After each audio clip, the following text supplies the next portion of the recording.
Book 2, Chapter 26.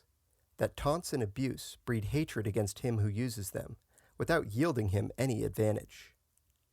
To abstain from threats and injurious language is, methinks, one of the wisest precautions a man can use.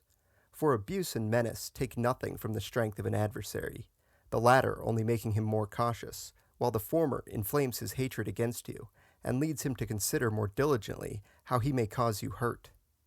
This is seen from the example of the Veientines, of whom I spoke in the last chapter, who, to the injury of war against the Romans, added those verbal injuries from which all prudent commanders should compel their soldiers to refrain. For these are injuries which stir and kindle your enemy to vengeance, and yet, as has been said, in no way disable him from doing you hurt, so that, in truth, they are weapons which wound those who use them. Of this we find a notable instance in Asia, in connection with the siege of Amida.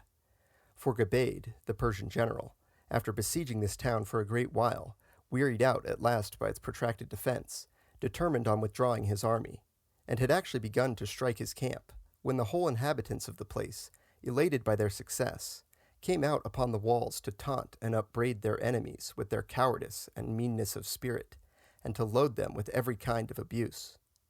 Stung by these insults, Gabaid, changing his resolution, renewed the siege with such fury that in a few days he stormed and sacked the town.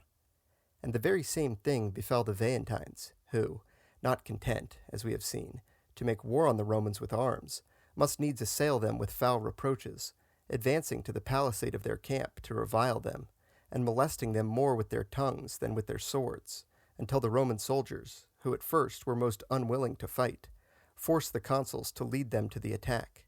Whereupon the Veientines, like those others of whom mention has just now been made, had to pay the penalty of their insolence.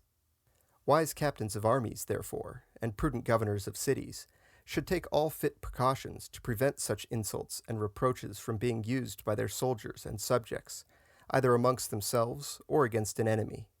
For when directed against an enemy, they lead to the mischiefs above noticed, while still worse consequences may follow from our not preventing them among ourselves by such measures as sensible rulers have always taken for that purpose.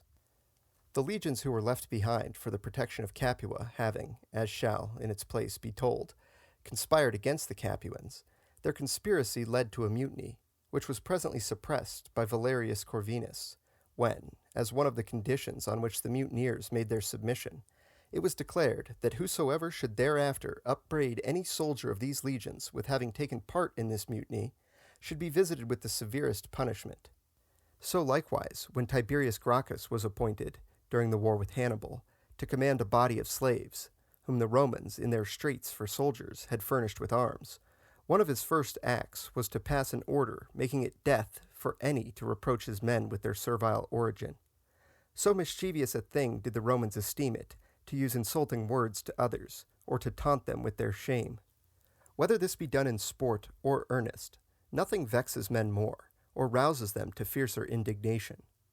For the biting jest which flavors too much of truth leaves always behind it a rankling memory.